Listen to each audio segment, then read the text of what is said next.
Hey guys, Tom here, welcome back to a new video. Now today, we're going to be ranking Premier League stadiums. There's a lot of interesting ones. Of course I'm with THOGDAD, how are you? I'm not bad, yeah. And I'm just thinking we don't get to see many of these stadiums anymore because we're Bolton fans, but you know, been to most of them, haven't we? We have, and I'm very lucky. I've got a lot of mates who support a lot of the big teams. I've been invited to games, and I tell you what, there are some of these, Dad, I do not like. Yeah. It's going to kick off probably in the comment section. It is. And we're not ranking it just upon capacity or facilities. Nah. Some of it is emotion. Yeah, it's all on what we like. Yeah, it is. We really do. I mean, if I don't like a stadium, I will put it low down. I don't care if it's got a big attendance. Simple as that. Yeah. What's the light goal today? The light goal today, this is a big one. I want 4,000 likes. Wow, that is a big one from THOGDAD. Shall we get straight into it? Let's go straight. Alphabetical order, starting with the one that not many people like, some people do. It's the Emirates, it's Arsenal's ground. What are your thoughts? It's a lovely stadium. I mean, it's about, I think, 13 years old now. It's a capacity of about 60,000. And, you know, when you take the train past that stadium, you look out the window. Yeah. When you go to that stadium, the facilities are good, the pitch is good, the seats are good. It's very hard to criticise. It's a good day out, and I've ranked it 4th. You know what, Dad? You actually mentioned it. The atmosphere at the Emirates is absolutely nothing compared to some of the grounds that we're going to talk about in this video. Yeah. And it's also nowhere near as good as Highbury, their old stadium. Yes. Highbury was quality. It was, yeah. And I never got to go there, but from the videos and what I've seen of it and the design and the layout, so much better for creating an atmosphere and basically great for getting results, really, because the fans are so compact to the pitch. But this is the complete opposite. It goes out like that. Yeah. The fans feel very, very far away from the pitch. And I've been to the Emirates when it's been a bit quiet in some of the Europa League games a few years ago, and it's half full, and the atmosphere, it's basically a library, because there's holes at the back. When people try to make noise, the atmosphere just is blown straight out. Arsenal's stadium, for me, is 19th. No! Oh my God, now you accuse me, alright, I've been biased against Man United, but how can you possibly put Arsenal Stadium 19th? There's no bias in this, Dad. You shot me. There's no bias in this, Dad. I've ranked their kits the best, I've ranked their transfer activity the best, but this stadium, I dislike. Oh my God, there is zero science behind that. Let's move on to Villa Park. Aston Villa's old-fashioned, beautiful stadium. What are your thoughts? This stadium was built in 1897. Can you believe that? Wow. It's a very difficult place to go, and it creates an atmosphere. True. Yeah. When you've got 43,000 fans packing the ground, it's a hard place to go. For sure. And those Villa fans are passionate. I've ranked this 7th. Oh, I've actually ranked this 7th as well, Dad. There we go. Honestly, this stadium creates an atmosphere. It's old-fashioned, but like that. And that brings us swiftly onto Bournemouth Vitality Stadium. But I've got a problem with this stadium. Do you? Because it only fits 11,000 people. Now, you know, I respect Bournemouth for the fact that they've got to the Premiership and stayed there. I like the way they play football, but I feel sorry for away fans. If you're a fan of Man United, Chelsea, West Ham, you know, chances are you're not going to get a ticket. Bournemouth are going to knock their own stadium down. This is 20th. Really? 20th? Yeah. Wow. Yeah, it's a small ground, you're right, Dad, but it does create a bit of an atmosphere, and I do like that. However, look, they're going to knock it down, and that's saying something. So for me, Bournemouth, you're 18th. Let's move on to Brighton's, actually, the Amex Stadium. It's a beautiful ground, it is. I have to admit. Yeah. But the atmosphere, it's not the most incredible atmosphere. And I feel like top 6 teams will go there and play beautiful football because they won't be affected by the atmosphere like they would at some of the other grounds. I've got Brighton 13th. I think from the outside, it's one of the most beautiful stadiums. It's got this, you know, this iconic oval shape. Yep. It lacks a bit in atmosphere. That's true. Brighton in 9th place. Okay, so a bit higher than me. Fair enough. Burnley, Turf Moor. Now, this is an iconic stadium, but it is a dump. There are wooden seats. It's just a bit shitty, isn't it? I can't believe you're saying something nasty about Burnley. So unlike me. No, we've complimented Sean Dyche on their wage bill, the lowest in the Prem, but I'm sorry, the stadium itself. Yeah. Well, it's iconic, but it's a dump. Well, I think it's about time we had a THOGDAD fact. Oh, okay. Right. The capacity of Burnley Stadium, Turf Moor, is about 22,000. The population of Burnley is about 88,000. So there is 1 seat for every 4 Burnley folk. So that actually makes Burnley one of the best supported clubs in the country in terms of the size of the town and the size of the ground. But the Burnley ground is dated. Yeah, it is. But Burnley, I've got you 19th. You got the 19th? and you complimented them that much, and you put them 19th. Yeah. I have got Burnley 17th. It wouldn't surprise me if Burnley starts to make a bit of money and replace this ground soon, and that always says something.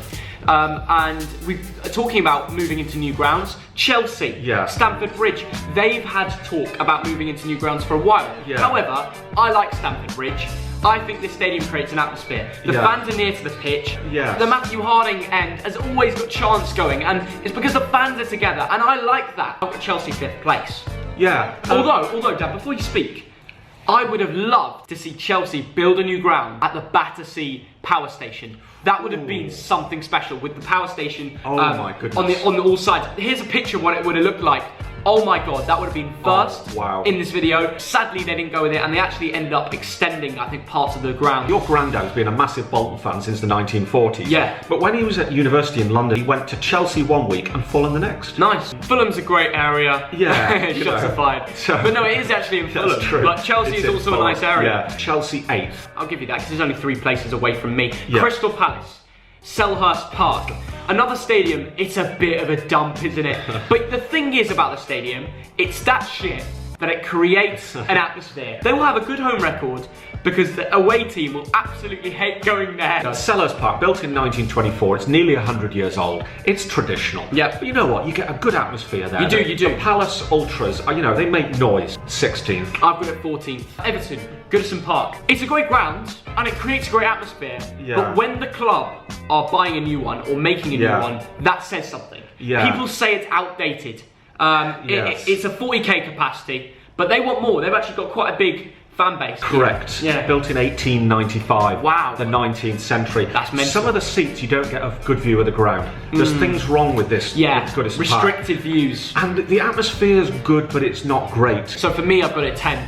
And I've got it 13th. Leicester City. The King Power Stadium. I like this ground. I think it's a cool ground. The whole stand is connected. There's no VIP area all the way around separating like at Emirates. So I put it 11th. You can't fault this stadium. You can't really. 32,000 capacity, probably just about right for Leicester. Facilities are good. It's not quite the old Filbert Street, you know, but I'm ranking this 10th. Liverpool. The Anfield, the home of You'll Never Walk Alone. It has created a really good atmosphere over the years. And it still does today. I was lucky enough to go there last year when they played Spurs. And the atmosphere, there is a real buzz around the stadium. The fans are near to the pitch.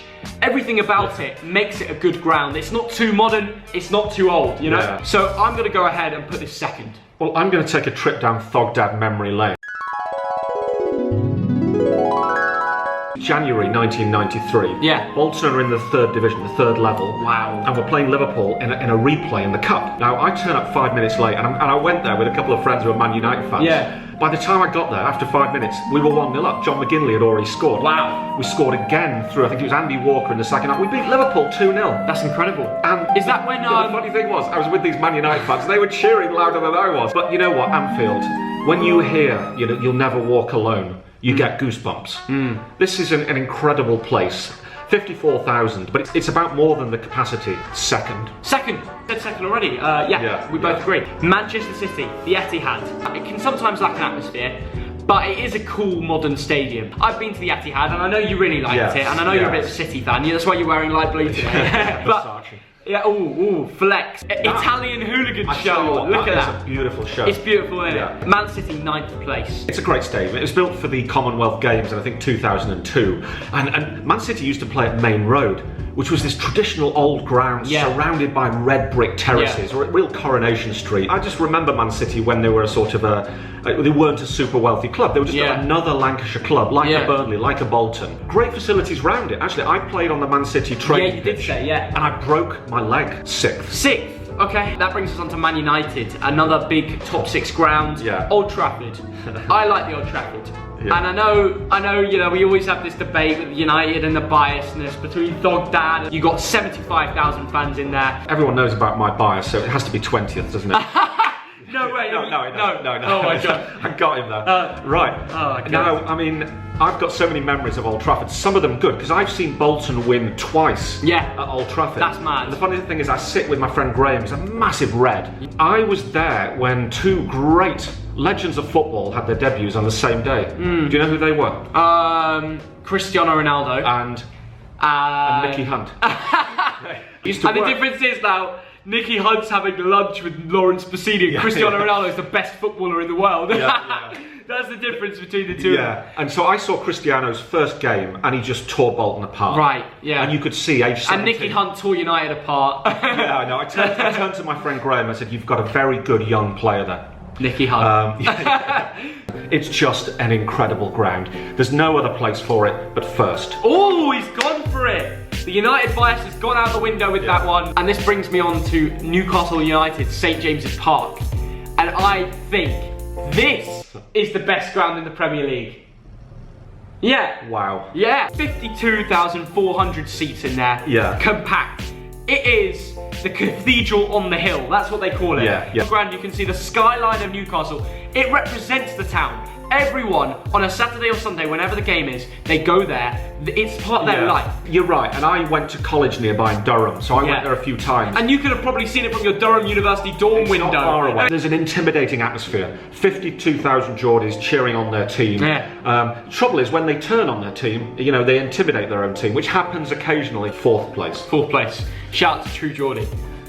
Carrow Road. I think a lot of Premier League clubs will find it difficult coming in this year. It's an alright ground. The fans are okay. They create a decent atmosphere. And I've been there last year where we saw Mark Beevers nod one in. 12. You know, mid-table. I like when we go to Norwich. Nice historic town, there's a nice pub. Afterwards we go to the hotel attached to the ground and Theo does his edit. I have a couple of jars. We might put Norwich's ground at 17. Right, Dad, here's a good one. Sheffield United.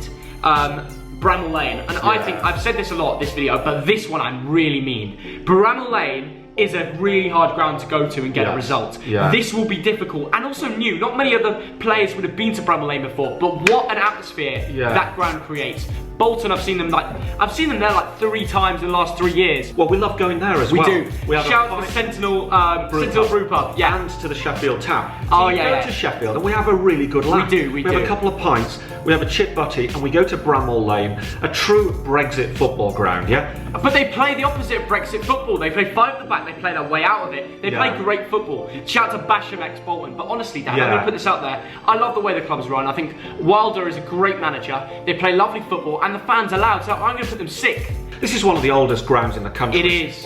And I like the traditional. It's an older ground, and because of that, I've got it 15th. 15th? Yeah. Come on, Dad. I put it 6th. I'm repping you lot. Southampton, St Mary's Stadium. I've been on the pitch, funnily enough. For me, I've just put it 16th. There's not much to say about this. Yeah. It's one of those nice new stadiums. It's 18 years old, 33,000 capacity. It's the right size for the club. I put it 12th. Tottenham Hotspur Stadium, the new White Hart Lane. What a beauty. I've got to say, that south stand is incredible, Dad. It goes all the way up.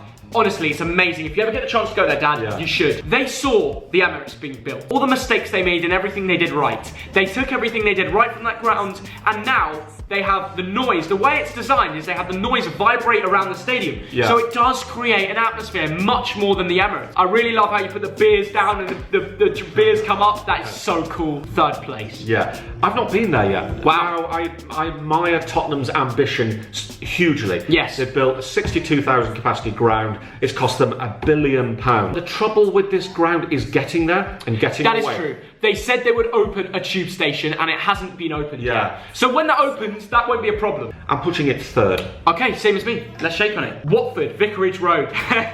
It's a bit of a dodgy ground, but it does create an atmosphere. It's funny this actually, Dad. The last time we went there, we were in the away end with Bolton and I saw Troy Deeney dink Andy Lonergan for their 5th goal where they beat us 5-0. I saw Watford absolutely smash us, but that ground does create an atmosphere, which I rate. 15th place.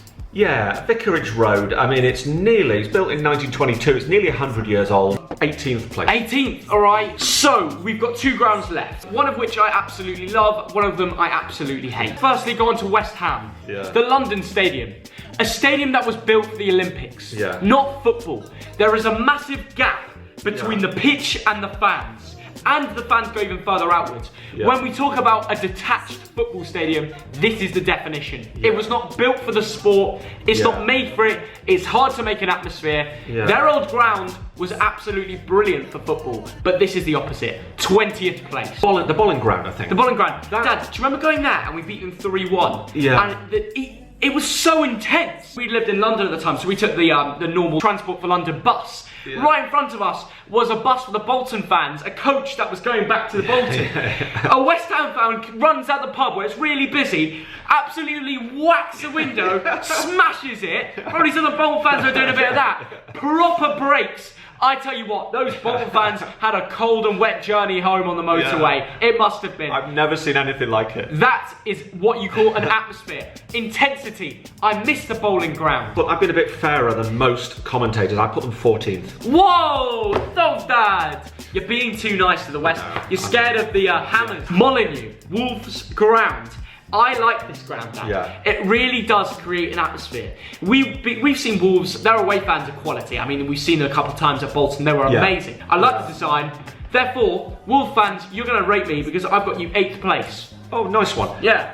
Molyneux opened in 1889. Wow, old ground. Yes, modernised from the 1990s onwards. So a lot of work's been done recently, but there are plans for Wolves to upgrade this to a 50,000-seater stadium. Wow. A great club playing some lovely football, and I hope they do get that expansion done. I've got Wolves 11th. 11th, right. This has been fun to make. I've enjoyed this, yeah. I've enjoyed talking about these stadiums, which makes me want to do a championship one. So if we do hit the like goal of 4,000, then we will do a championship one. Of course, on Friday, I have my Premier League Game Week predictions, as that's a new series. We've got a special guest, Mikey Cobban, on, so looking forward to that.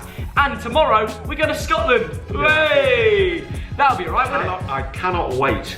Celtic Hart, Hibernian and St Johnstone, and Celtic AIK on Thursday. Yeah, and we did try to get tickets for St Mirren Rangers. We couldn't. Honestly, go follow us on Instagram. We'll be following back to our Scottish fans and our Premier League fans. THOGDAD, THOGDAN, right? Let us know what you wanted us to rank or talk about, and we'll see you all later. It's been class. Hit the like goal. Make sure you subscribe, and the THOGDAN army is growing every day. See you all later. Bye, guys.